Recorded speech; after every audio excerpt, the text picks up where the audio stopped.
So welcome. My name is Roger Berkowitz. I'm the founder and academic director here at the Hannah Arendt Center. And today we are meeting as the virtual reading group. And we're reading this collection of essays, Essays in Understanding.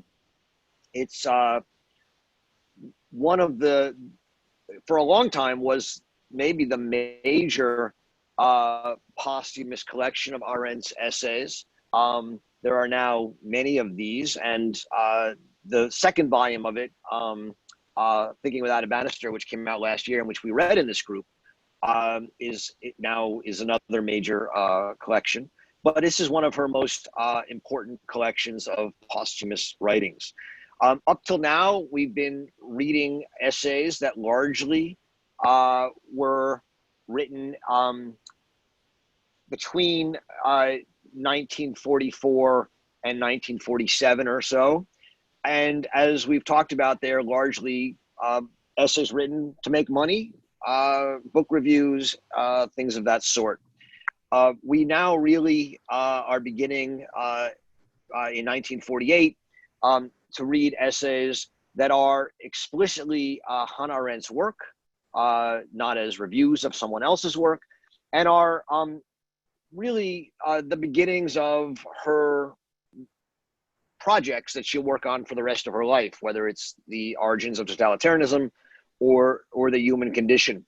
And so for those of you who know some of these later works, you're going to see a lot of the themes, and I mean, some of these essays become chapters in these larger works. We're going to start today with this dedication to Karl Jaspers. This was written for Hannah Arendt's second book. Her first book is the Liebesbegriff Augustinus, which was her dissertation written under Martin Heidegger. She never published her dissertation on Rahel Varnhagen while she was in Germany. She published it later back in the United States, which we've read, her Habilitation. And so this was really her second book, called Six Essays, and it was published in 1948. And we've already read Organized Guilt and What is Existence Philosophy, which are two of the essays that she published in this, in 6 essays. There's also Über den Imperialismus, on imperialism, and then 3 essays on the hidden Jewish tradition. And she begins this dedication to Karl Jaspers by asking a very simple question. Why should I write this book?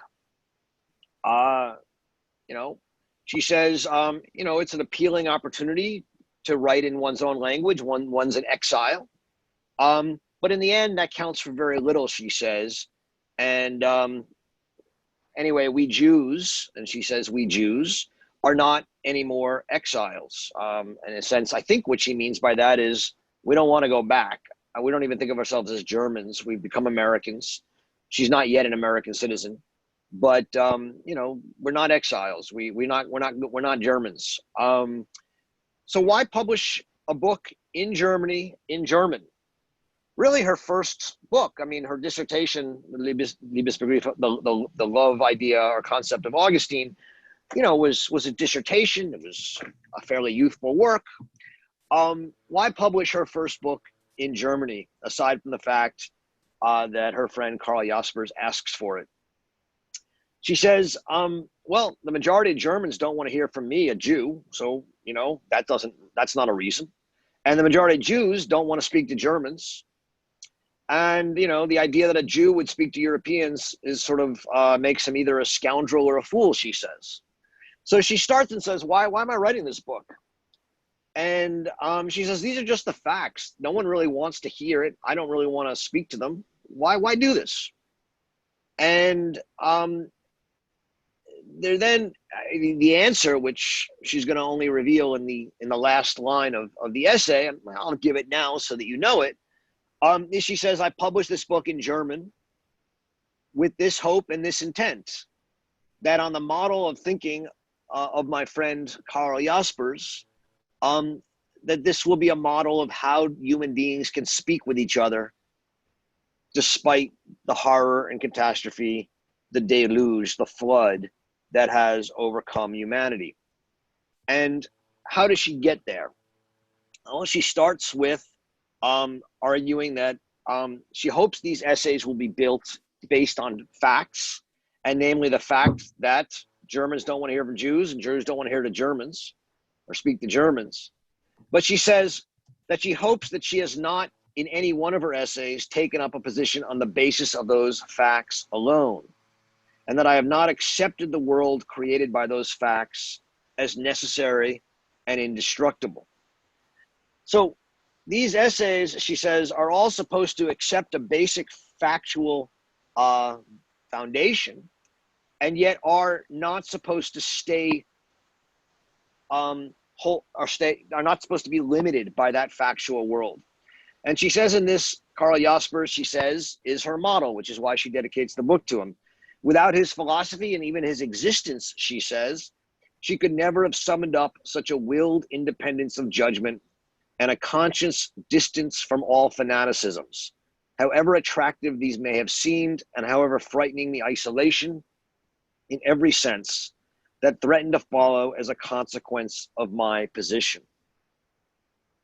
I'll read a little bit more. She says, what I learned from you, Karl Jaspers, and what helped me in the ensuing years to find my way around in reality without selling my soul to it the way people in earlier times sold their souls to the devil.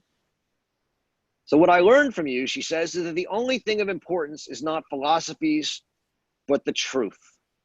That one has to live and think in the open and not in one's own little shell, no matter how comfortably furnished it is.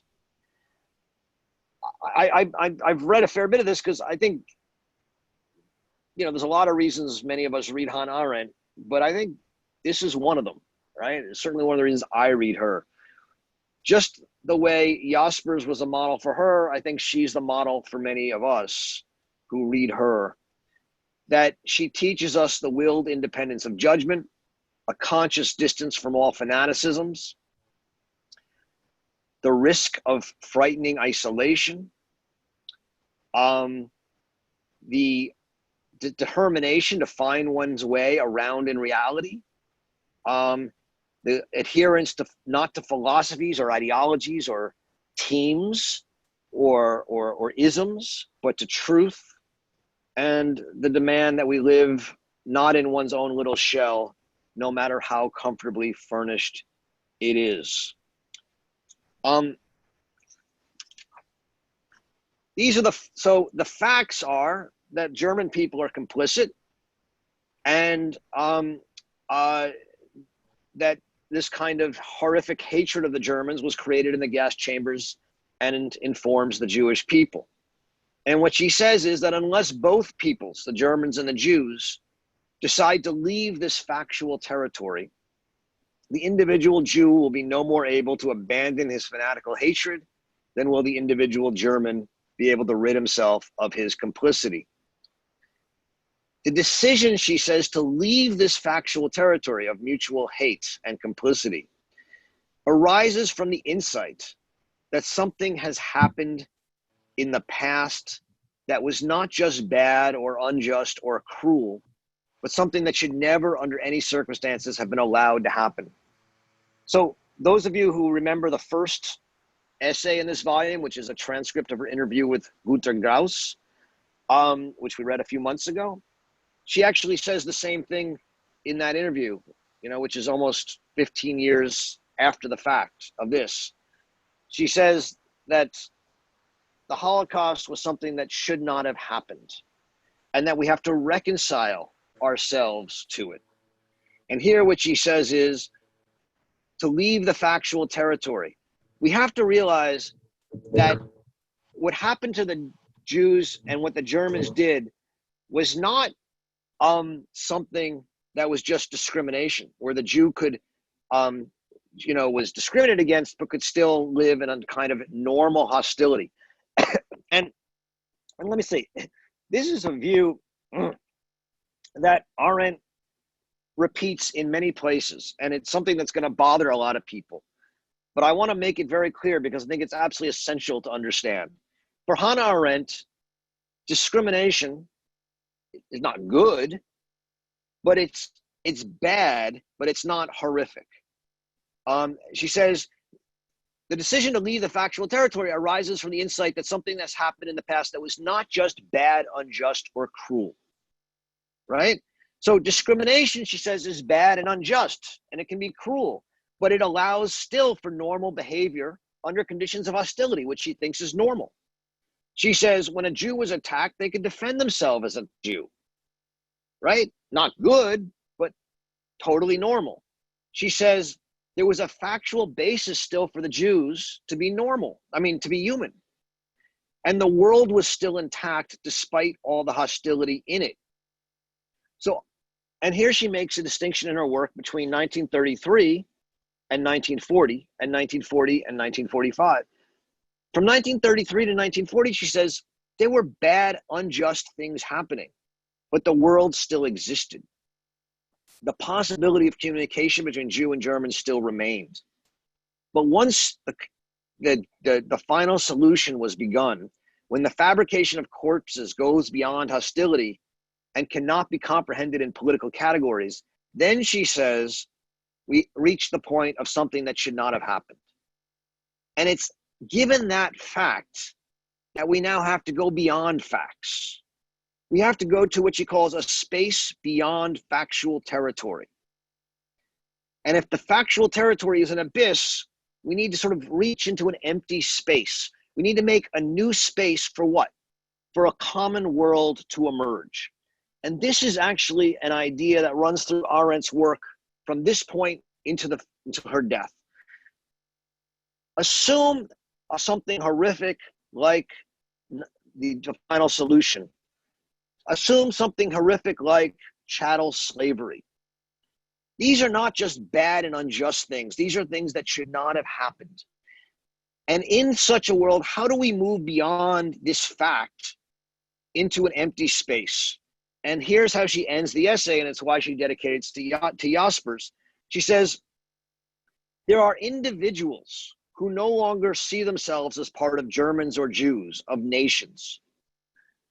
They no longer see themselves as, as separate, but they see themselves as mere individuals who exist in all peoples, who can reach an understanding among themselves. They don't cling fanatically or frantically to their national past, and they're like Noah in his ark. They are chance survivors of a deluge that can happen again, and they must not yield to despair. And today, she says, something may be perhaps taking place in the purely personal realm that cannot yet found a world order because it is only given to individuals, but which will perhaps someday found such an order when these individuals have been brought together from their dispersion. And this is where she dedicated it to Jaspers. She says, I published this book in German as one of these Noahs, as one of these people in an ark, an individual who's, while I am a Jew, and I'll defend myself as a Jew if I'm attacked as a Jew, I'm not going to see myself primarily as a Jew. I'm not going to see myself, as she says to her friend Gershom Scholem in 1963, I'm not going to say that, I have to be friends with the Jews and love the Jewish people more than others. I'm going to be an individual. And in so doing, on the model of Karl Jaspers, I'm going to speak to other individuals, despite everything that tells me we can't talk to each other, with the hope that this personal willingness to speak across these borders will over time be able to recreate and form the foundations of a new common world. And that's the essay she writes here. The second essay, the Rand School lecture, was given in the same year, 1948. And while it's a bit internal baseball in the sense that it's talking about an anti-Stalinist politics that some of you may not know so well, I think it ends up in very much the same place as the dedication to Karl Jaspers. She says she's talking about a phenomenon of anti-Stalinist thinkers These are often former communists, not always, but people who have come to believe that while they liked communism, they are against Stalinism. And Arthur Koestler was one of the major figures in this, but there were many. And she says that the creed of these anti-Stalinists is a fundamental doubt now about Marxist socialism. And that there are three dangers that she sees with anti-Stalinism. The first is that it limits all critiques of totalitarianism to the Soviet era, saying, well, we're not against communism, and totalitarianism, we're against Stalinism. And she says, well, actually, there's a lot of other kinds of totalitarianism out there, so we shouldn't limit it to that. The second is that it's based in cliches that dates back to the 1920s, and it forgets that there's actually risks of totalitarianism today that are beyond Stalin. And then the third, and the one that's most important in the essay, is that a lot of these anti-Stalinists are actually people who are adherents of the status quo in the United States. And that the Europeans critique the American anti-Stalinists on this ground. They see American anti-Stalinism as a kind of American jingoism or nationalism, and therefore they discredit it. And Arendt wants to push back against this European reading of American anti-Stalinism. And she says, on the one hand, yes, American anti-Stalinism is status quo oriented. They see anti-Stalinism as opposed to any government with camps and secret police and these kind of things. So what is American anti-Stalinism for her, and why is its status quo orientation not so bad? And this gets into the somewhat weeds of the argument. I don't know how clear it was to everybody, but the basic structure of it is that what the Europeans don't understand about America, right? She's now been in America all of 7.5 years. But she's really embraced it. And here she's saying, what the Europeans don't understand about America is that the social and the political realms in the US are separate. And they're so separate, and separate in ways that in Europe could not be imagined. Now, for those of you who know her work, The Human Condition, you'll know that the separation of social, political, and private is a very important part of her later thinking. She hasn't fully developed it yet, but here you see some of the germs of it. The argument is that in America, you have someone like Mr. Jones, right? She's just using an American name, who she says is a social conformist. He goes to work, he dresses in a tie, he does his thing, and he doesn't rock the boat. And yet, in politics, Mr. Jones acts as a responsible citizen. He writes his congressman. He engages in protest. He has opinions, and he votes. And the same way, she says there's a mass society in America of unbelievable conformism, and yet there's all these incredible heterogeneous groups. There's Jews, there's Catholics, there's Protestants, there's Amish, there's Southerners, there's Northerners, there's chess players, there's baseball players, and she is sort of deeply impressed by the pluralism of the different groups over and against mass society. And then there's simply, she says, the social and political forces simply do not match and frequently even contradict. And she sees this as fundamentally different from Europe, where in Europe, you have a class system, and the wealthy, the bourgeoisie or the wealthy class runs things, and the proletariat are run or controlled. And it's the social and the political are much more stratified and in line with each other. And she thinks that in the United States, that's not the case. And she sees this, again, in a way that presages actually some of her arguments in her last book on revolution. She says on page 223 to 224, the American Republic is the only political body based on the great 18th century revolutions that has survived 150 years of industrialization and capitalist development. So even though you have industrialization and capitalism, which have done terrible things and created all sorts of oppressions, the American Republic and its constitution, she says, have somehow retained the spirit of political freedom. Not only that, they've been able to cope with the rise of the bourgeoisie. What is the bourgeoisie? How does it threaten political freedom? In a very simple way for Arendt, it makes people care more about their private life and earning money than about their commitment to the public good. It corrupts the public spirit. It corrupts what Montesquieu calls virtue, which is needed in a republic. And even though the rise of the bourgeoisie has been adamant and important in America, just has been capitalism and industrialization, somehow this American idea of political mobilization, political freedom, citizenship has been preserved. And not only that, she says, this American republic has withstood all temptations, despite strong and ugly racial prejudices in its society, to play the game of nationalist and imperialist politics. Remember, this is 1948. Despite its ugly racial prejudices, this American republic has not sought to create a single nation. It still remains a federated nation of states and of communities and of groups that don't have one single national identity, and it hasn't yet become imperialist. Obviously, Arendt is going to change her tune, and by the late 1950s, early 1960s, she's going to say that this American republic has succumbed to these temptations. But writing in 1948, she doesn't think that it has. The essay ends, and here's where it turns back to the Jaspers dedication, with a discussion of American intellectuals.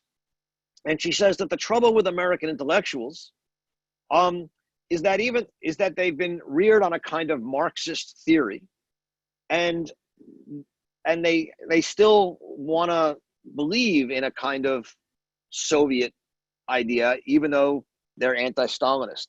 And she says, but to their credit, the American intellectuals' credit, they have enough sense not to oppose a form of government, namely the United States political republic, that they know is among the few survivors of true political freedom. She says these intellectuals appear as conformist to Europeans, but they are only conformist politically. They conform to this idea of America as a free political republic. They don't conform socially. They offer a profound disagreement with social standards. They disagree with the identification of individuals with their jobs, with the murderous concentration on achievement and success, and all these things of mass American society. She says intellectuals are non-conformist socially, but they are conformist politically. And then she says the political task of intellectuals in America is to rescue America from mass conformism, isolation, racism, and the fantasy of success, to remind Americans to embrace the American Constitution. And so she says the task of intellectuals in America is to be conformist politically, but non-conformist socially, to remind Americans that their social conformism is destructive, but that political conformism is productive and necessary. And so just like in the Jaspers essay, where she writes it to say these individuals have to reach out across their groups to other like-minded individuals, she ends this essay with this task of American intellectuals to remind Americans to be politically conformist in America to the idea of political freedom, but non-conformist socially against isolation, conformism, racism, and bourgeoisie success ideologies. And finally, in the third essay we read for today, Religion and the Intellectuals, she's asked, along with a number of intellectuals, to write about this trend towards religion among intellectuals. All events, she starts with some philosophy, and if any of you have read Kant, you know this comes all right out of Kant.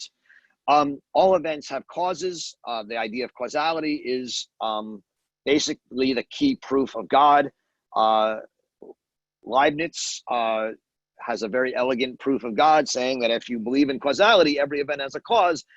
You'll never get back to a first cause unless there's some cause that causes everything, and that must be God. And thus, by the logic of causality, God must exist. Um, Arendt says that if you begin with causality, you end with God. She accepts the Leibnizian logical claim.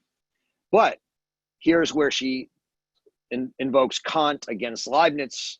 Kant in the Critique of Pure Reason has a very famous line that says, "Sein ist kein reales Prädikat." Being is not a real predicate, which means that you can't simply say something is and make it so. And that any logical proof of God, insofar as it's logical and not based in empirical work, simply says, because of logic, God is, therefore God is. And it's an attempt to logically predicate existence of God. And Kant says, logic has no empirical part. Being is not an empirical, being is not a real predicate, and therefore you can't do that. And so what Arendt here takes from that is that we can't prove or disprove God. The human condition, she says, is that science leaves us in the dark about the most interesting factual information.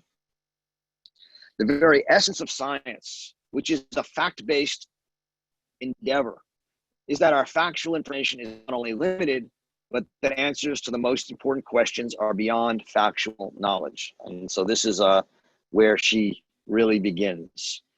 The rest of this essay, the second question is, what do we make of the changing convictions among intellectuals? She thinks not much. She says, don't buy the argument that there's a new interest in religion. It's just a puff of the zeitgeist, as she says. I'll just say that 12 years ago at Bard, I was asked to lead a task force on teaching religion at Bard because there was a religious renaissance underway, and Bard was too atheist an institution, and we should somehow teach religion. This happens every 20 or so years, she says, and we shouldn't make too much of it. On the third and fourth question, religion and culture, the key idea here is that the surest way to kill religion is to argue that it is useful to inspire artists or as a weapon against totalitarianism. Basically, the point is that if you say we need religion, like many intellectuals do, in order to give us inspiration as artists or as a moral force against totalitarianism, that's not religion. That's utilitarianism, and that will kill religion. And then the last part is basically a bit about Heidegger. But basically, she says we shouldn't throw out all past philosophy simply because it was Christian and religious. So, three very different essays, and yet a lot of similarities. I will, let's see where we begin. Remind me if there's questions in the chat that you want me to focus on. But I'll start with Bob Meyerson. Bob, how are you doing? And remember, if you want to raise your hand, go to participants at the bottom, go over to your name and hit the hand raise button. Bob, can you unmute yourself?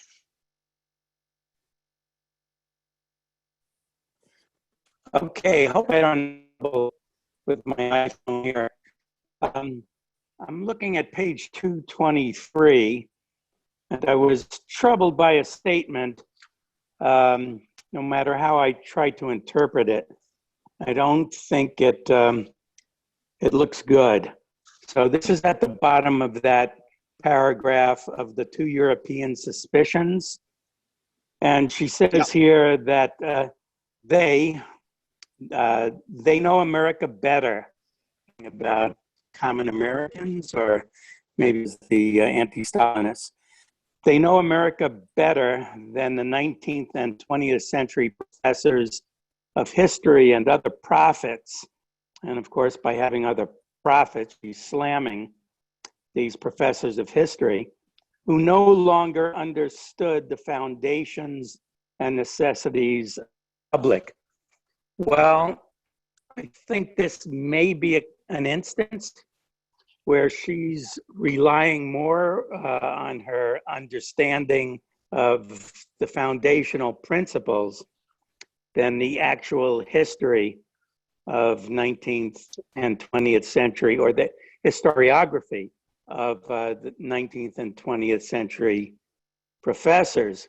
And and she may mean here, as you alluded to, just the Marxist-oriented professors. But, if you take a look at the 19th century American historians, Bancroft, Parkman, and maybe others, and you take a look at American history in the 19th century, ever since the Louisiana Purchase, America was on a march.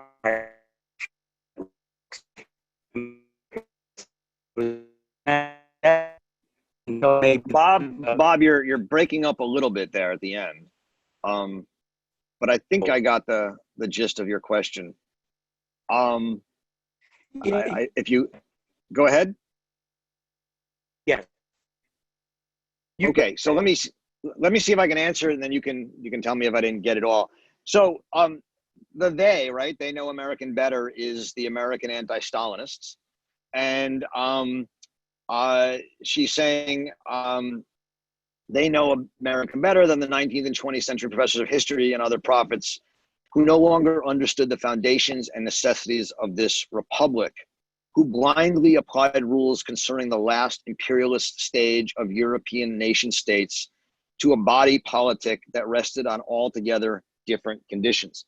So let me say, I think the people she's contrasting the American intellectuals with are largely European professors. They may also be American professors. It's not entirely clear, but I think it's European professors. And the contrast she's making is one that she makes often, and I alluded to, not necessarily between Marxist or not Marxist, but between those who see America as a nation state, right, and those who see America as a republic. This is an idea that Arendt, holds on to, and again, it's one that she begins to realize has been lost in the late 1950s and 60s. And so, one of the questions is, and I think it's a real question in her work, whether she's right or wrong about this. This is I think there's a lot to critique in this idea of hers, and yet it's an idea that I think is meaningful. So at least let's understand it.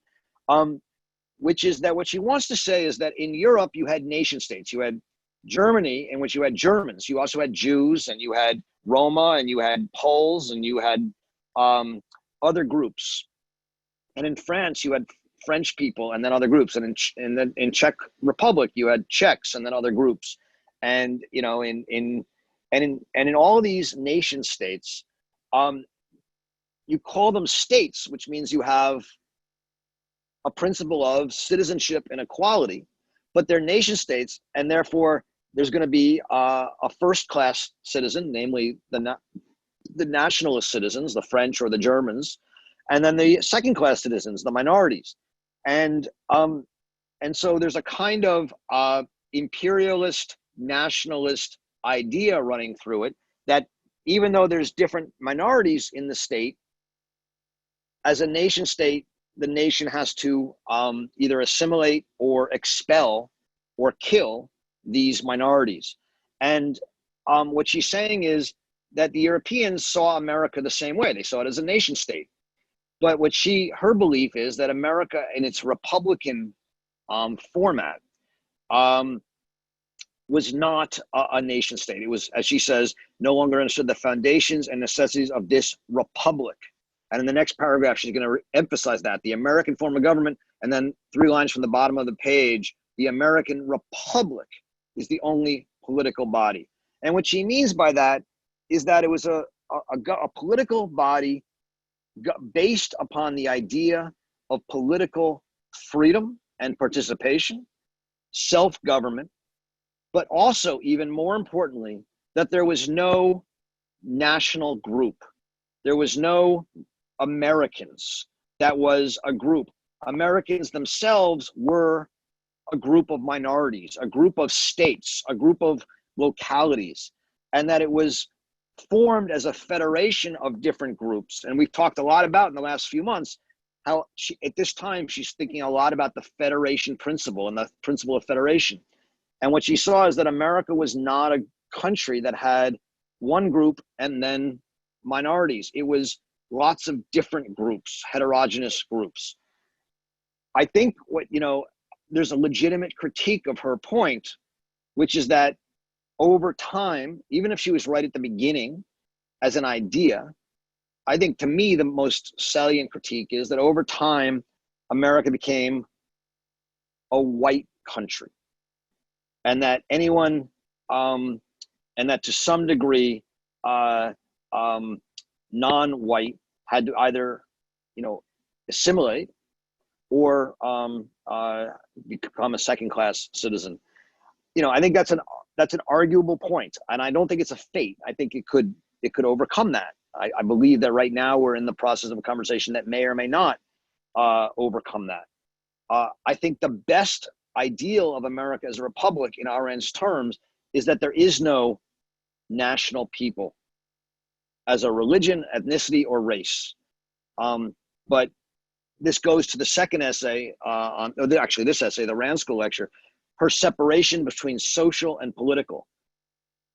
She wants to say that the social oppressions and the social conformities are terrible in America, but there's an underlying political creed that resists them. Whether that will continue or not, I think, is an open question. But I think that's the argument, Bob. Does anyone Bob, do you want to respond to that? Or if anyone else wants to jump in? I mean, I think it's an important point you've raised, and I don't know if I got to the point you were talking about, but let's see if I did. Can I say something? Yes, Susan. I mean, I think what's interesting is that the lived experience, for example, I grew up in the Midwest as a Jewish in the Midwest and in the 50s and 60s. And I think the lived experience of America then, and, maybe less so in New York, but I think overall, is that to be a real American, you had to be a white Christian. And so it wasn't just white. But and I think that's still what the right wing, the right, is arguing now. So I mean, I think it may not be the ideological claim of our constitutional founding, but in terms of the lived experience over hundreds of years, to me that's still the dominant political idea in terms of the lived experience. So I think that's a really, I think we're still struggling with it. So I think that's a point. And all I want to, I'm not gonna argue with it. I think it's an important point. I just want to point out, I think what Arendt's response would be, right? Or at least as I understand Arendt's response, not to speak for her, which is that you may be right socially, but in America, there's something besides the social that's not consonant with it, and that's politics. And that there's a political idea in America where everyone, every religion, every gender, and every race, even if they didn't have it at the beginning, has the idea that politically they're equal and that they can attain that political equality. And that as a result, the kind of social oppression and social conformism and social stratification that in Europe leads to national state dominance and imperialism is resisted in America. Now, that's a hypothesis and it's an argument. Doesn't mean it's right.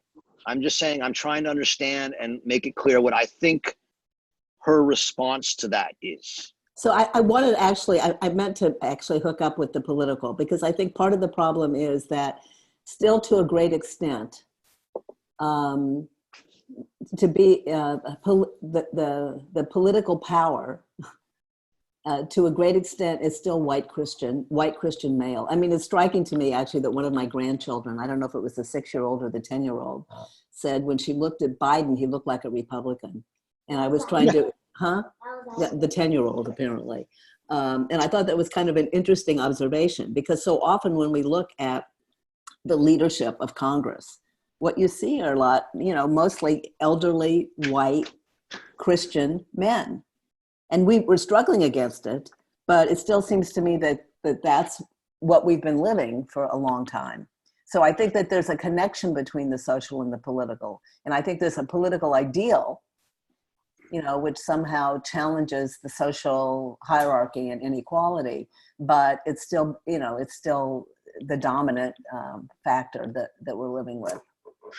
To return to the text, what I was trying to get at was that when she says foundations and necessities, we know she's talking about the foundational documents and her great appreciation for the founding fathers. But she's using that as a way of beating these intellectual opponents over the head rather than using the history. So regardless of whether the Europeans might have been thinking in terms of the nation state, I think the better argument would have been, well, this is a different kind of imperialism. This was an instance of America gravitating from manifest destiny to pure imperialism. And it's for different reasons than the Europeans, but it's the historical record here that counts more than the foundational documents. Would it make sense to say, would it make sense to say she would agree and say, you know, it's undebatable looking at the history of America that like there obviously exist racial and religious boundaries and like distinctions and even like a segregation and an ordering of society. Nevertheless, it seems true in America that like to redress that, even these quote outsider groups were trying to do things like they wanted a political say and expected that they might get it through protest, might, you know, enter into like there was at least a communication possible between the groups that you know, that not all of like the civil rights era stuff was breaking off or, you know, a complete break off from segregation. And there was also the idea and the expectation that America, like they obviously conceived of an America in which it would be possible for equality between the races and thought it was likely enough to even try to fight for it. Whereas maybe in Europe that just wouldn't be imaginable. I don't know if that's the case. I think that's exactly right, Ben. I mean, just to give a context for this, when Arendt got to the United States in 1941, she very quickly went to live with a family, I think in Western Massachusetts, you know, as a way to learn English. I think it was almost like a kind of nanny kind of thing, you know, or helped out like an au pair or something. And she writes a letter to Karl Jaspers while she's there in disbelief because this family of like, you know, bourgeois, completely social conformists who she had somewhat, you know, liked, but a little bit of contempt for, were writing letters to their congressman against the internment of Japanese in the camps. And she was just shocked that like conformist citizens thought their voice mattered in politics. She just thought no one in Europe would ever think that. And that's the kind of attitude that she comes to believe is deep in both the foundations and necessities, as Bob says. But I think, and here's where I think she would push back against Bob, also in the life of people. Yes, they might live these socially stratified and socially conformist and socially racist and socially bourgeois lives, but there is not only the foundational documents, there's this history of we can change things. And that's what she always found so remarkable here. Again, we can contest it, but that's what I think she found. Margaret, can I ask a question about that? Yeah. Okay. Yeah, I see. Go ahead. Correct me if I'm wrong, but looks to me like she touches a very, very muddy, controversial issue, identity, and that's including nationalism. And her hypothesis is that with the Republic, pluralism is more likely as a political structure. and that will allow maintaining identities without having catastrophes, such as under a nationalistic or a nation state. That's exactly right, Ella. That's exactly her point. Yeah, and that's what she was trying. And on the individual level, she was saying to Jaspers, I think, that she does not want to identify as a Jew, but as an individual. And I see today how correct she is about, not about her predictions, about her optimism, political optimism, but about the dangers in identify with a certain category, as a certain category, and which, you know, like it or not, compromises the critical thinking, compromises the judgment. And being free to, as an individual, to navigate her own views and her own way of life. I think that's a great point. Thank you, Ayala. I think you got something very essential about her, and I'm gonna take that as a comment and let Margaret go on. Margaret, you're next. Hi, can you hear me okay? I do. Okay, so my question comes out of the third piece we read. I mean, it really concerns the other two as well, but technically it comes out of page 230, not where she's talking about the intellectuals, whether in the US or Europe, but where she talks about basically the majority, Western mankind in general, or an overwhelming majority, she says. And she says that, you know, as belief in the Last Judgment and religion has receded, that has not led to scientific inclination, but rather to superstitiousness and gullibility. It's that first paragraph on 230 that I'm drawing all this out of. Yes, well, no, yeah. it's the first beginning paragraph on 230.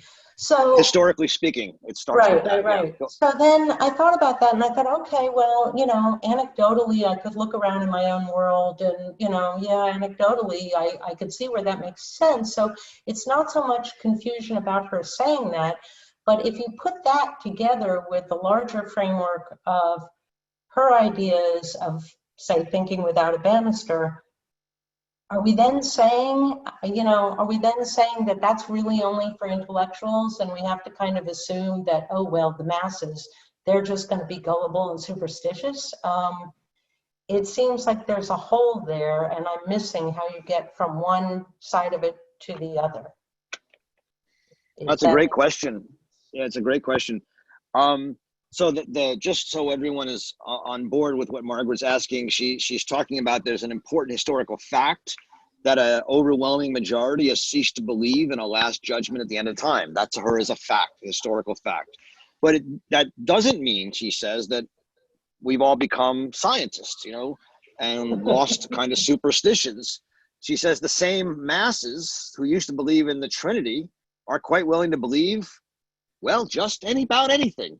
And you know, if you don't believe that, just look at today. You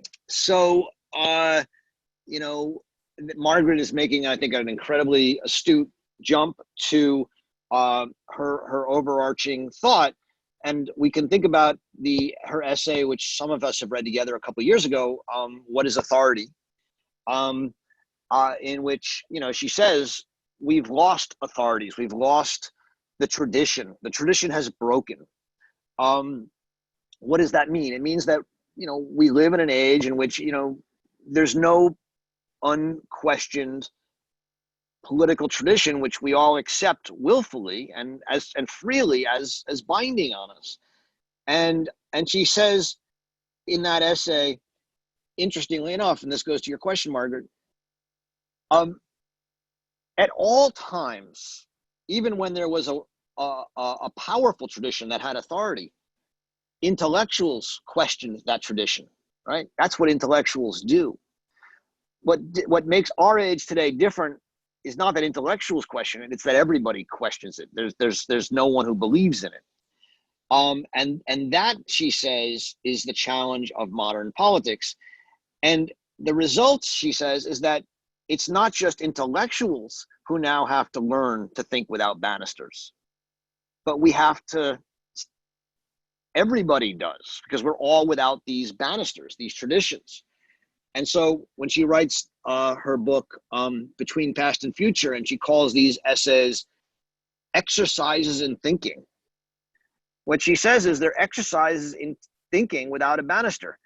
How do you, and she says, we have to teach people how to do it. We have to create habits where people once again learn to think, to talk to each other like Noah's on an ark, like individuals. You know, again, this is her wildly optimistic, utopian, but also incredibly pragmatic, practical view, which is, in a world like ours where the tradition is broken, if you don't want to simply impose a new tradition through force or through terror, the only way to do it eventually is to build a new common world. And the only way she thinks that you can do that is by talking to each other as individuals, and in that conversation, allow a new world to form. This is, I know I've talked about this a lot, but her conviction that in talking about justice and piety, the world will become more just and more pious. Her belief that if we simply talk to each other, like she says in Jews to Germans or American intellectuals to the American people, and talk to each other, absent traditions, absent guideposts, we will come to certain new agreements. Maybe not as strong as the further agreements, maybe more humble and weak agreements, but we'll come to something. That's her conviction or her hope.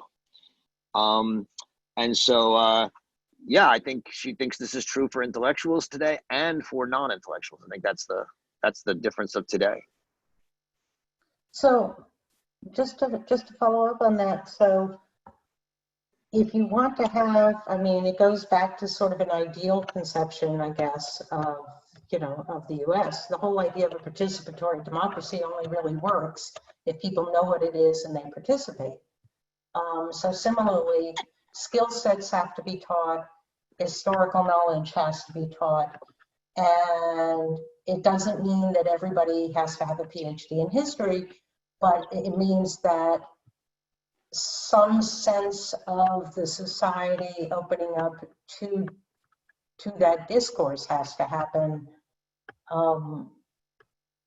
But in order to do that, you have to want it. I mean, I keep going sort of round and round with this, Yeah. and I'm So sure let me understand because of now. Let me make a plug. We have our conference, which was supposed to be in October and is now going to be in April, our annual conference. But we're now going to have a webinar in October and a conference in April. Is on this new idea, which is gaining a lot of credibility around the world, called citizen assemblies. In France, over the last 3 months, citizens, randomly chosen French citizens, have been meeting weekly with experts and talking about climate change and how to respond to it. And this was called by the President Macron in France. And the idea is to bring a couple hundred French citizens together and have them over a couple of months talk to each other about this political issue, meet with experts, meet with policymakers, and then try and make suggestions. Now, this is an exercise, these citizen assemblies are an exercise in bringing everyday people without PhDs, without political experience, together, talking to people who might violently disagree with them from wildly different points. They're randomly selected, and trying to come up with some common ideas. These harken back to the kind of town halls of the American Republic that Arendt really loved, and the talking societies that she loved in France, and the workers' collectives that she loved in Hungary and Russia and other places. And her conviction, her hope, what's driving this, is that the problem with American representative democracy is it's become too professionalized, too politicized, too bureaucratized. And most people aren't involved in it. And thus they have lost the habit of participating and dialoguing and talking with people they disagree with. And when you actually have to talk and come up with solutions with people you disagree with who are different from you, you realize how hard it is. And so, you know, when you don't do that, you think, oh, my way or the highway, it's easy, this is the way. But when you actually have to talk, you learn that we actually have to develop common ideas. And so I think that these new idea of citizen assemblies, I think, is a very powerful way to rehabituate citizens to the activity of thinking with people in a participatory way as self-governors. And that's why I'm so excited about this idea of citizen assemblies, and why we're going to have these two major events on it, one in October and one in April. And I hope everyone will be able to join us. But I think that's the kind of retraining, rehabituating that we need to do today, because I think we've all lost that in the sense that we professionalized politics. Karl. Yeah, hi. Could I just make a comment? I said before about your comments there about the Citizens' Assembly, which we had in Ireland very successfully there a year or so ago. The interesting thing, I said this before, the interesting thing about it is the politicians didn't go into it looking for things to work.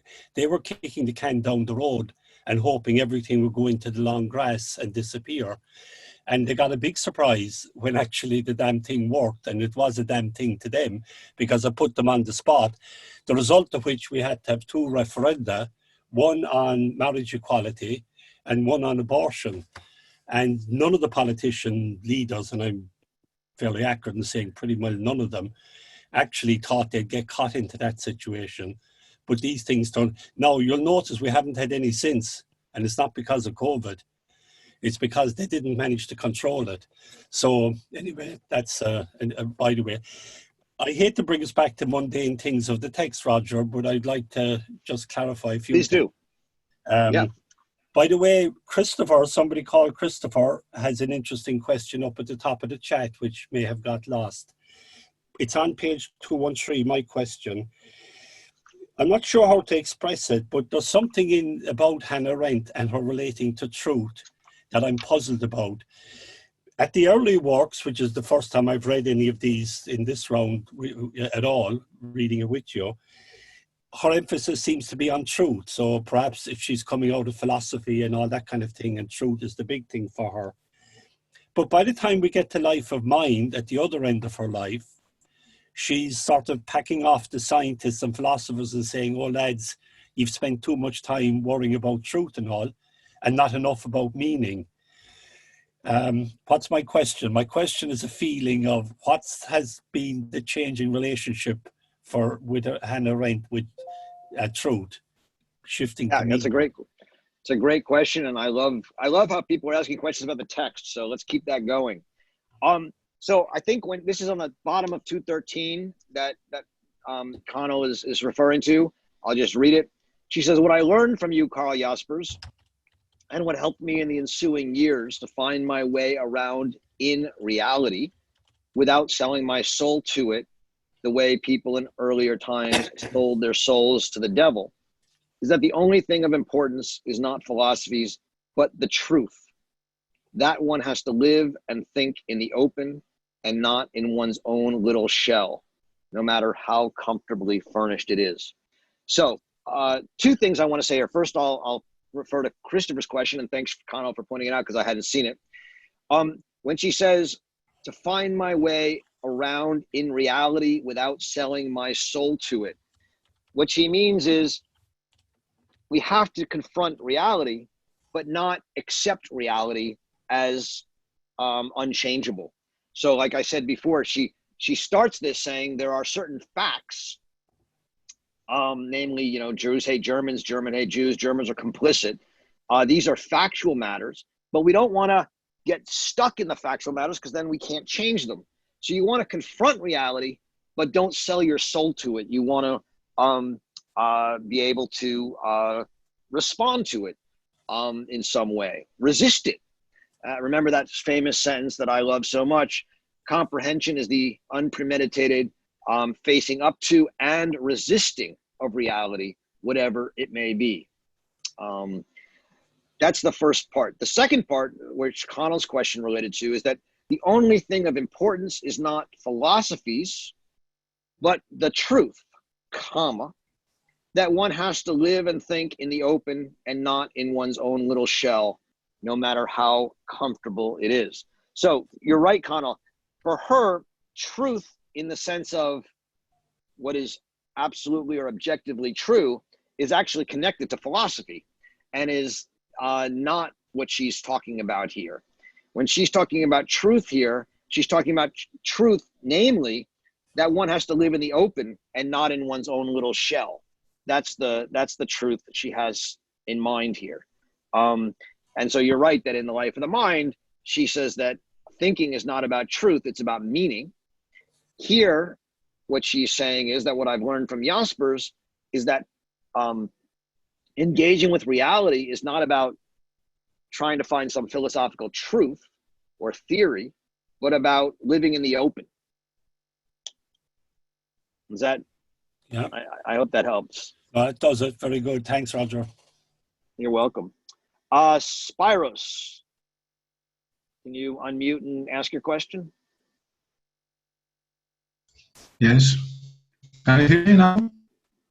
I do hear you. It's a little bit of a tough connection, but try it. Maybe cut your video, Spiros, so I can hear you better. Okay, can you hear me now, Roger? I do, but if you cut your video, I might hear you better. So I hear you. Okay. Is it okay now? Yes, please go ahead.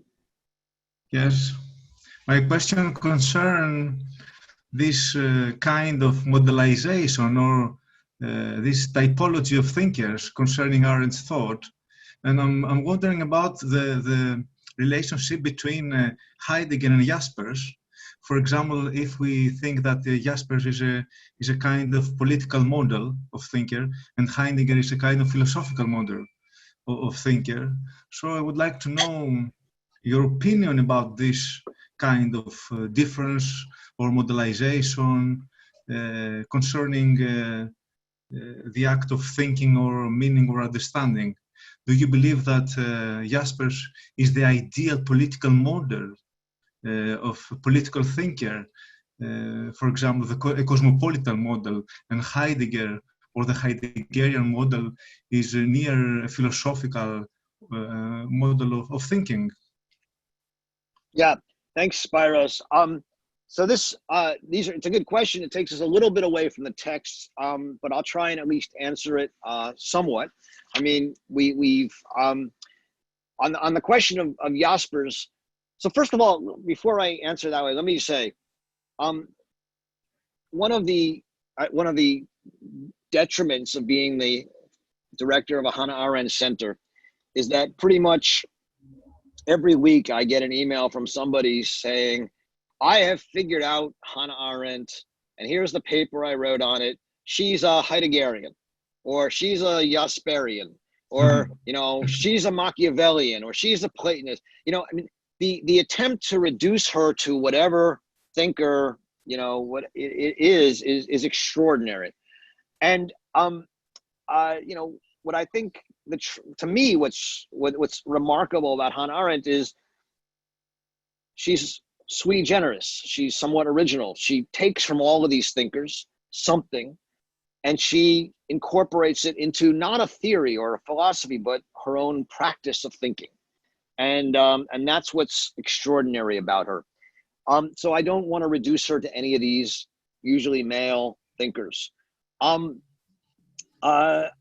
There's no doubt that Jaspers is profoundly influential in her. And I think in this little dedication that we read today, she talks about how profoundly he is, and he's influential as a model for someone who's independent, who's distant from fanaticisms, who's willing to be isolated who's willing to suffer for his thoughts and his opinions and his judgments, who's insistent upon finding a way into reality without selling soul to it, who doesn't remain comfortable in his little shell.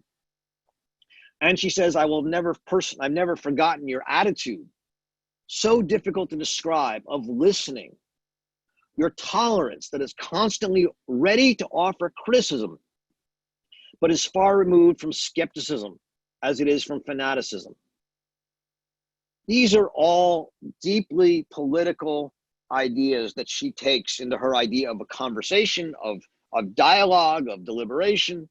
And so I think you're right. There's without a doubt, and we've read other, for those of you who read Men in Dark Times with us, the book before this, the 2 essays on Jaspers we read there were very much developing this idea of Jaspers' communication thinking and her political stance coming out of that. Heidegger, we haven't read so much here right now, but very briefly for her, I should say that Heidegger also thought of himself not as a philosopher, because Heidegger also thought that what he was doing was not pursuing truth, at least truth understood as a kind of objective truth. For Heidegger, truth is the old Greek word aletheia, an unconcealment, and thus already contains within it contradictions and opposites. Truth is a struggle. Truth reveals itself in a kind of struggle. What Arendt finds in the end insufficient in Heidegger is that for Heidegger, the thinking of a thinker, not a philosopher, but of a thinker, is in the end concerned with stepping outside of the world and thinking as oneself. And while that's very powerful, and she thinks it's an extraordinary insight into what thinking is, it's not political thinking, and it leads to a kind of world, a separation from the world, and a worldlessness that is very dangerous in her mind. So that would be one of the major differences. Yes, this is exactly what I meant, Roger. Okay, great. By asking this question, because in my opinion, Arendt is an Aristotelian thinker, and and Heidegger was more. So here we go. Everyone wants to make her some sort of a thinker, but yes, let's just say she's a thinker who takes from all of these different points of views.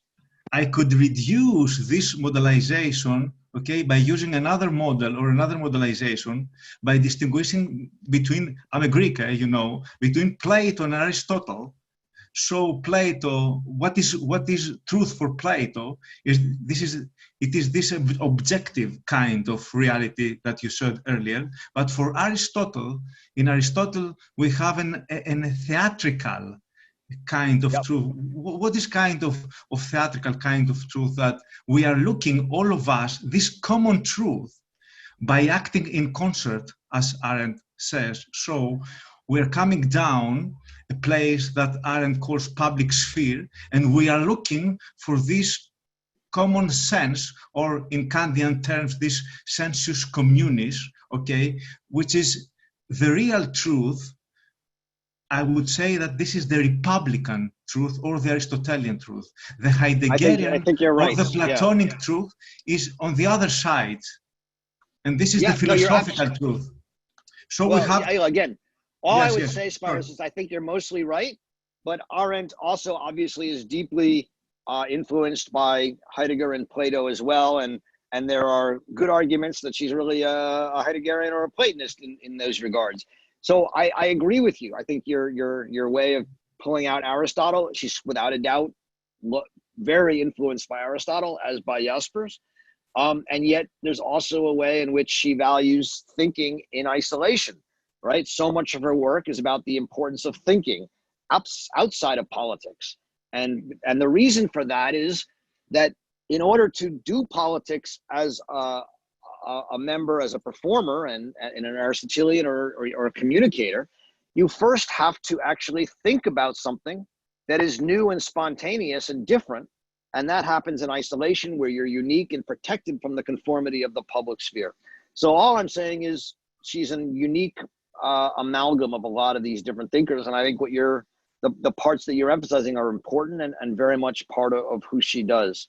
But because it's not totally connected to these texts, Spiros, I'd like to move on, and then we can always come back to it when we, Thanks a lot, when we Roger. read Thank you things. very much. Yes. Thanks a lot.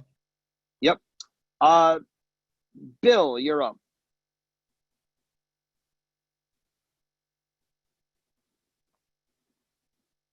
Oops. Bill? Is he there? Can you hear me? Oh, there you are. Yep. I think, Roger, I might, the moment might have passed. Maybe just in passing on the question of citizen assemblies. I don't know if this is text-based, but I appreciate the Irish gentleman saying this. I'm really trying to imagine citizen assemblies happening right now between, well, you tell me, how many people on this call sit regularly with groups of people of color and talk about the things we're talking about? You're not, Roger, you know, and I know that this is an ongoing concern I have. I don't know, can we really, I'd like to know the constituents of the Irish gentleman's experience in the citizen assemblies, but it seems that we have a pathology right now that's going to make it really difficult for us all to sit and play nice. And I think there are many people on this call who might agree with me that literally, if the election comes down and it does not go the way of certain people, and those people represent constituencies with large numbers of guns and very little information, now sit them down and do a citizens assembly about was the, this sounds like I'm putting down citizen assemblies, but it seems like an ideal like that. America is in a fever dream right now. Is it possible? That's all I'll say. And thank you for taking my comment.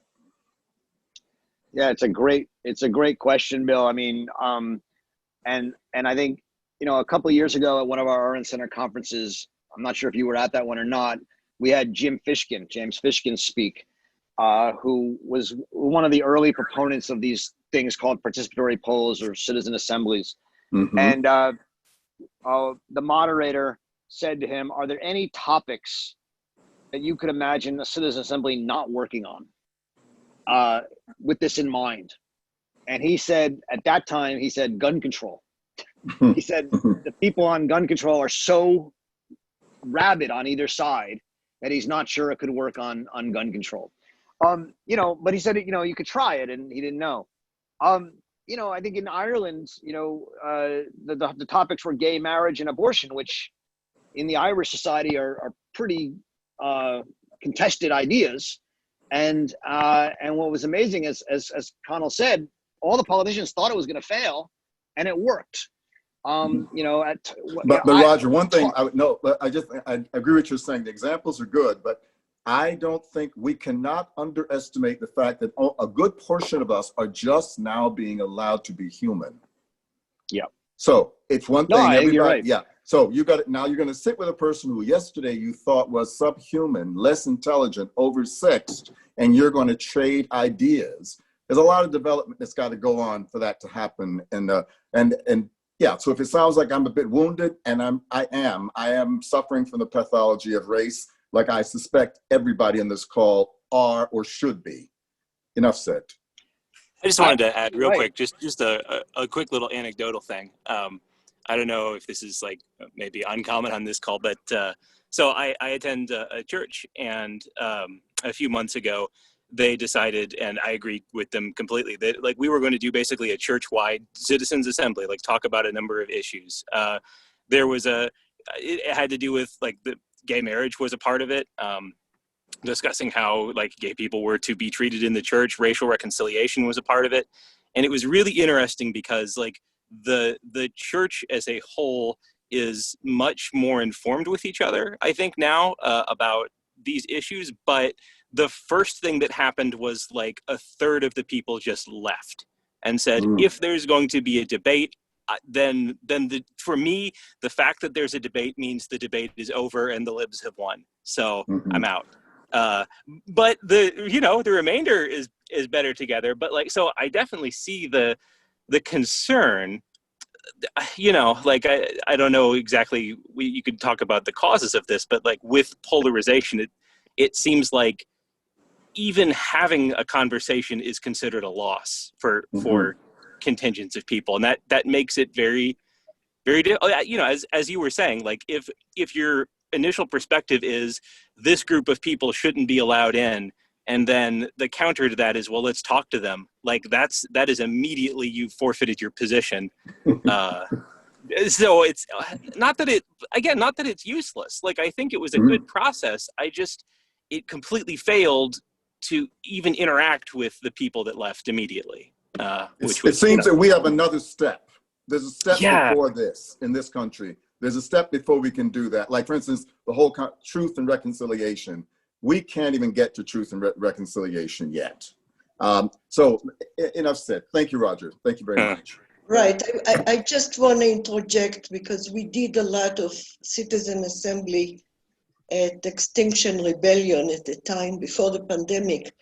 It has very definite ground rules that assure the democracy and a civil discourse. However, the problem is not the results of assembly. It is how to get people in the first place to agree to the point to sit together. So far, the only success was within a group that already shares the values, and understanding of the ground rules. Let me add to that in the original Greek idea of picking people by lottery to be in the assembly, you had to be willing to serve, right? You could be picked, but you didn't have to serve. And it was a complicated decision, because if you served and you acted in a way that was thought to be against the Greek constitution, you could be exiled, kicked out of Greece or Athens.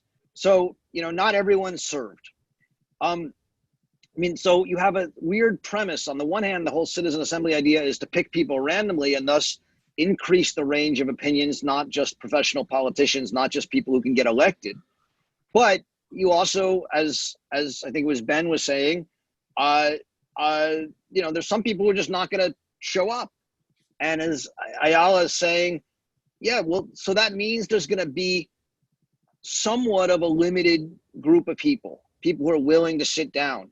But it's still a much wider group of people than the people who have the institutional, educational, and financial resources to get elected to Congress or state assembly.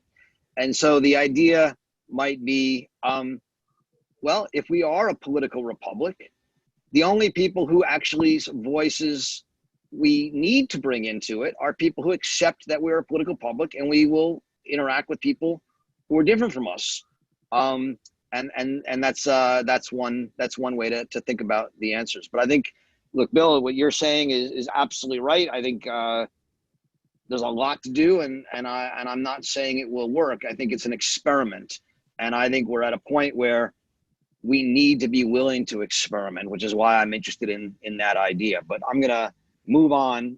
Maybe we'll come back to the text. Stephen.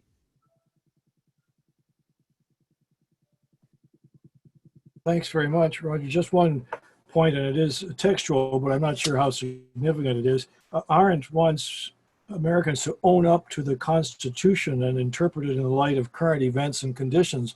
I'm wondering if that was somewhat easier in 1948 than it is now, because in the intervening years, there have been various theories of the Constitution, and I'm wondering if Arendt had to, or if anybody had to face such differing understandings, originalism, and the intentions of the writers and all that kind of thing at the time she was writing that. I mean, there were certainly wildly different theories of constitutional interpretation from day one. I mean, whether it was, early on. I mean, in Marbury v. Madison, there were, is there something called judicial review? Is there not?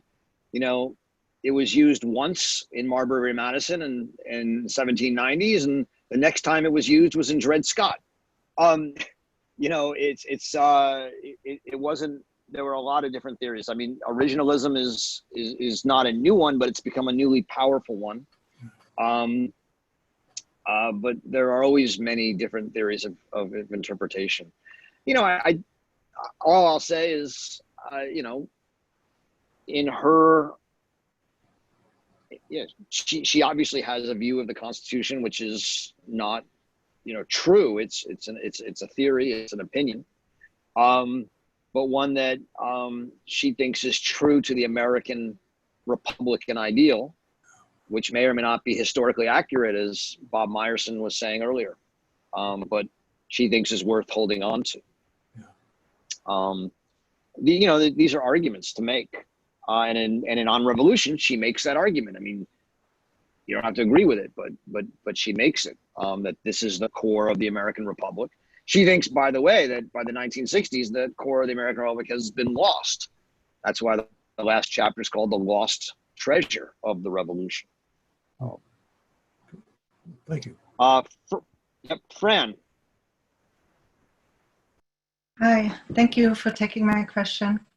I have one to this dedication to Karl Jaspers, and I want to understand what she means with like normal hostility.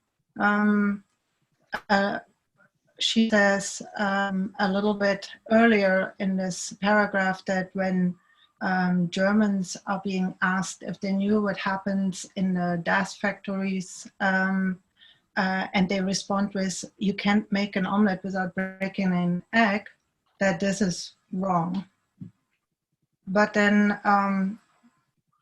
what then is like normal hostility between peoples? Like if that proverb, for example, is wrong in that context, obviously. Yeah, that's my question. What's normal hostility between peoples? This is, thank you, Fran, because this is one of my, when I teach Arendt, you know, and I teach her a fair bit, this is one of the most provocative ideas that you'll find, like so many, but I love bringing these questions up because it makes students stop and think, whatever they end up coming to believe. You know, what she's saying is that there were many Germans, right, who were not Nazis, who said things like, well, I don't really like what Hitler's doing, but you know, but you can't make an omelet without breaking a few eggs. You mean, yeah, you're going to kill people. Just like there are many people who, let's say, are not total fans of Donald Trump. Let's just use that example. But they're willing to say, look, I don't like the way he's doing it, but we do need to make changes, and you can't make an omelet without breaking a few eggs. And what she says about these people is they're not convinced Nazis, and yet they can be people who, they're not born murderers, they're not hired accomplices, they're not even convinced Nazis or convinced Trumpians, but they nevertheless justify terrible things, what, as you just said, bad, just, and uncruel things, normal hostilities. Now, what is a normal hostility? What is a bad, just, or cruel thing? You know, she will say that, you know, I'm just going to be using her examples. You know, in the origins of totalitarianism, she says there's a big difference between expelling a group of people and seeking to eradicate that group of people. So we hear the word ethnic cleansing a lot today. For her, ethnic cleansing, now I'm going to be a bit provocative and some people may disagree with me here, but as far as I understand Arendt, ethnic cleansing is bad, just, or cruel, but it's not something that never should happen under any circumstances. Because ethnic cleansing doesn't mean you're killing the Jews. It doesn't mean you're eradicating your Jews. It's just saying, look, we don't like them and they should go live somewhere else. And as many Jews said, we want to go live somewhere else. That's called Zionism. And what she says is, look, it's just, it's bad, it's cruel, but it's not something unprecedented. It's not something that should never have happened. That's the Holocaust. That's trying to wipe out the Jews and say Jews shouldn't exist.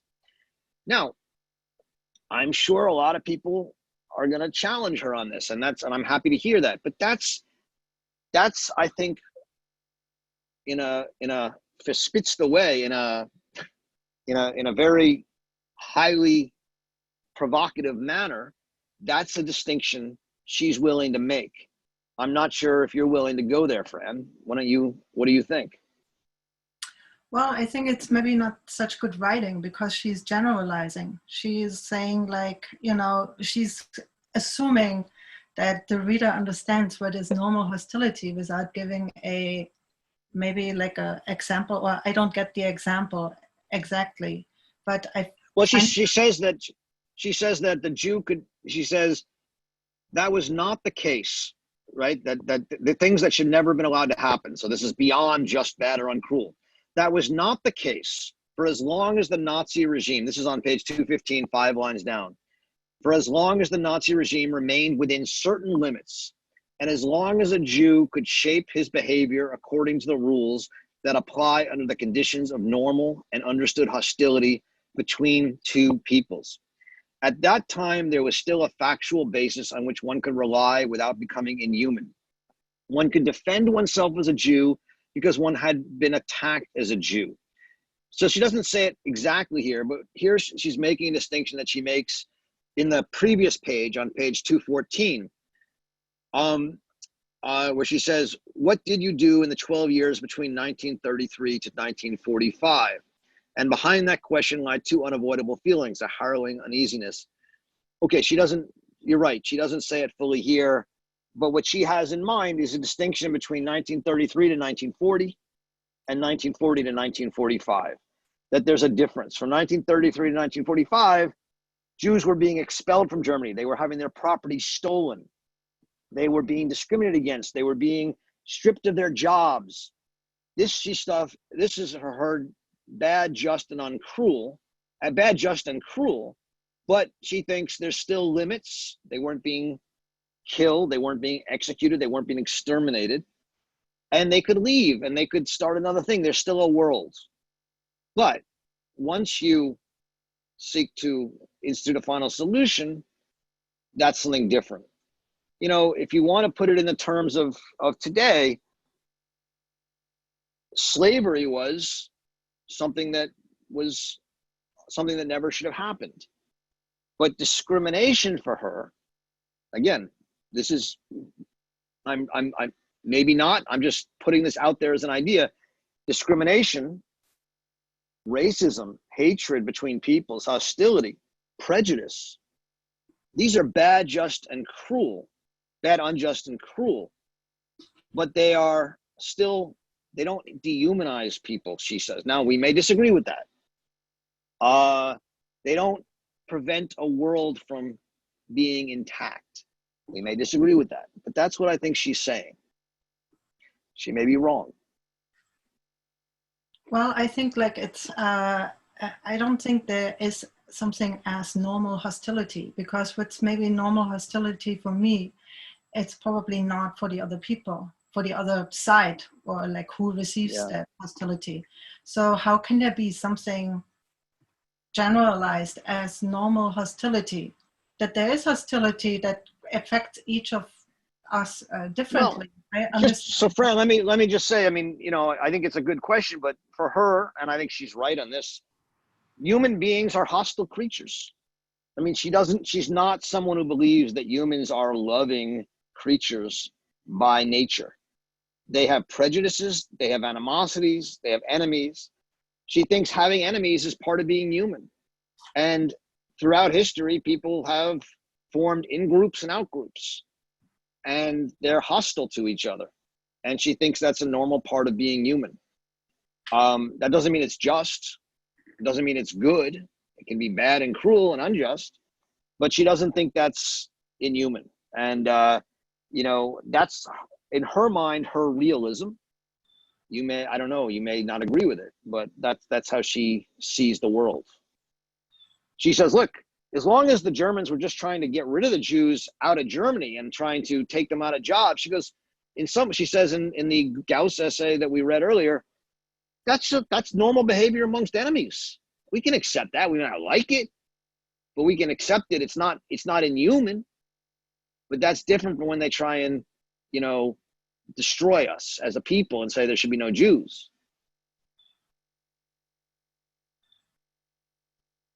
Does anyone else want to jump in here? I mean, Fran is bringing up, I think, a really interesting question is, can we go with Arendt and say there's normal hostility? Roger, can I want to add? You have me panicking here at the moment.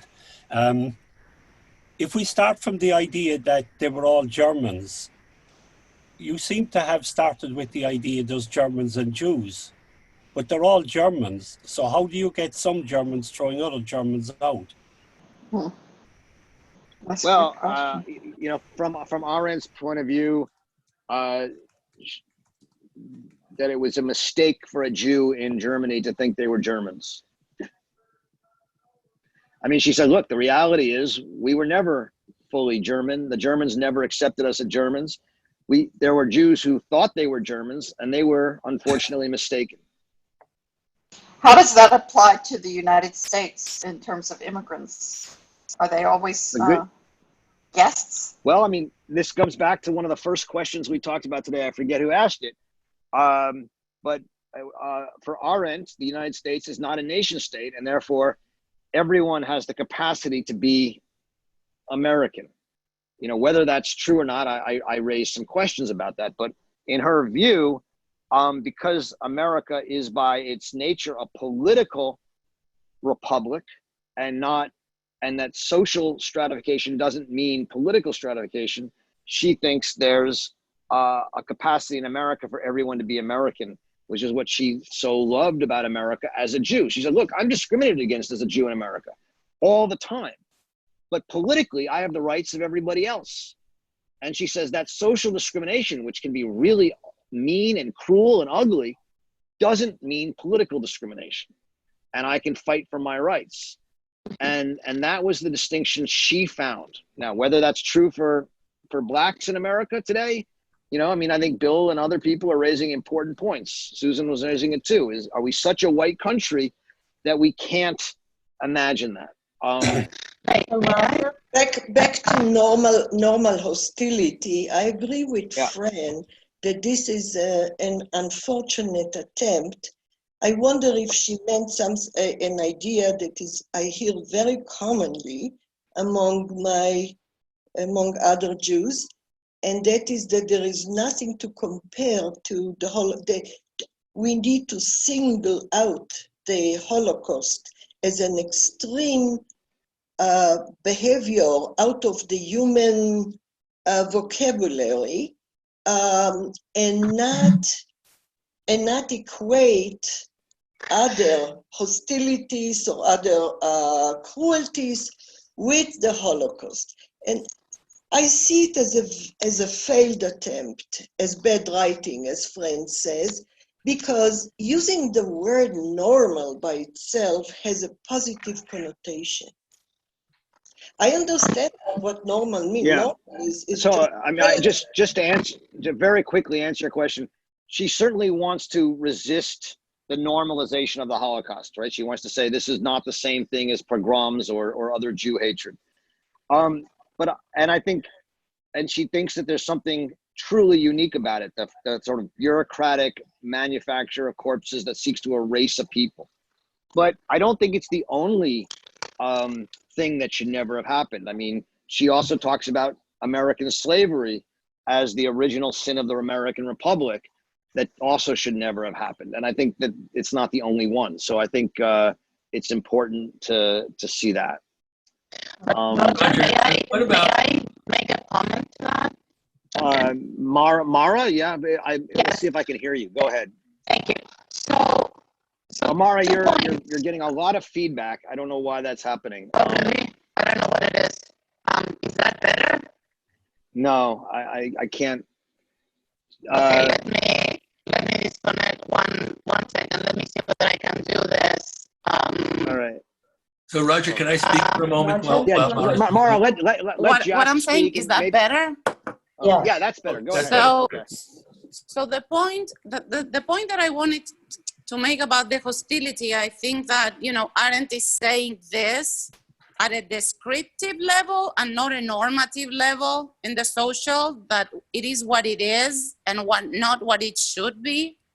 But my fundamental issue here is what everyone is acknowledging, that is this the price, like excluding Blacks from humanity and from political freedom, right? Because it's not only social discrimination. This country was founded on, you know, political discrimination of excluding, as Bill was saying before, you know, huge amount of people from humanity itself. I can't reconcile these 2 points in Arendt. I mean, they're in a way unreconcilable, even if you accept the point that social discrimination, she takes it as a descriptive point and not a normative one, because she's accepting the normative one at the political level with Blacks in the US.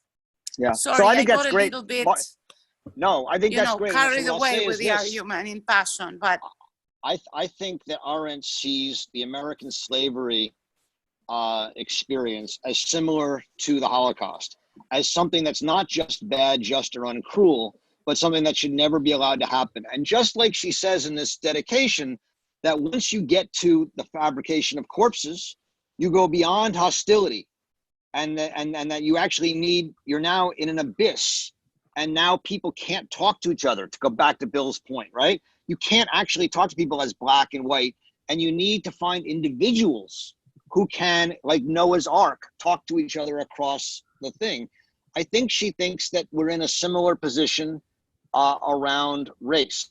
And one of the things she says, I think it's in her essay on civil disobedience, I'd have to go back and check. She says at the end of that, you know, because Black Americans were excluded not just socially, but politically from the American Republic, you can't just go on and assume that once they've been freed from slavery, you have a new political, agreement where they're part of it. And she says you actually should have a constitutional amendment explicitly welcoming Blacks into the American political compact, and that without such a constitutional amendment, she says it's not clear that we can recreate the political world along this American idea of the Republic. And I think it's a very astute point. And so I think Mara and Fran and others who are saying this, and Bill, are right. In some way, we still haven't had the reckoning. We still haven't had the political reckoning that fully accepts the way in which Blacks and slaves in this country were dehumanized and fundamentally excluded from the country. And we need some sort of reckoning where that happens. And I think Arendt agrees with that. And I think it's an important point. Jack, you're going to get the last comment because we're over time, and I know you want to speak. I'll give you the last comment. Thank you, Roger. Very briefly, I want to put into question the line between ethnic cleansing and genocide. And I'm thinking about the Native Americans who at some point were offered, thank you for the offer, the opportunity to leave their lands and go to another part of the land, regardless of, forget about the outcome, right? At that moment, that's ethnic cleansing. And is it something that Arendt would have approved, or not, I won't say approve of, but would have thought was okay? Would she have accepted that as, or would she have thought of that as something that is not permissible? In your opinion. Oh, Jack, what an easy question to end on. I don't know. I think, there's a whole question of to what extent, Native Americans are so connected to their land that to exclude them from it's one thing to limit them to land. The problem, of course, part of the problem is that many tribes, not all, but many tribes were nomadic to some degree, and yet had built deep relationships to physical parts of their land that were part of their religion, and so to be excluded from them would be to be, in a sense, destroyed as a people. There was a question of, yes, we're offering you land, but it's this terrible land, whatever. I think this is a little more. There's a lot of complications, and so I'm not sure what her answer would be. But I think the general point you're making is right. She looks at history and says, look, people fought wars, and when they won or lost, they often excluded people and they kicked them out and made them go somewhere else, and people moved. And this happens. It's not good, but it happens. I don't want to say she would say, the attempt to take the Native Americans' land and put them on reservations is good. It's not good, but is normal hostility, because I think that's a much more complicated question. And there was a way in which doing so was not just giving them land, but actually seeking to destroy them as a people. And you've seen that over 300 years here. It was not, the point was not to let them live independently as Native Americans. It was to actually, under the guise of doing that, destroy them. And I think that's a much more complicated argument. It is. I mean, my point is that it is complicated, and so yeah, it's not just this is not an easy distinction. The way I put it in the chat was what's the position of the Serbs trying to reclaim dominance over territory by killing people, and is that ethnic cleansing or is it genocide? And where do you draw the line? Where does it become genocide? I think there might be a line that you could draw that would make some sense to me, which would be like, can the society continue to exist in the way it was in a future time when the two peoples weren't considered enemies in this case? And I could imagine an argument where you could say, like, if things had changed for some reason, the United States had come to its senses somehow and could communicate with the Native Americans. Like, the idea is, like, the antebellum South, the way it was set up, the exclusion of African Americans, of blacks, was like so baked in that the society couldn't continue and also permit to exist within it free blacks.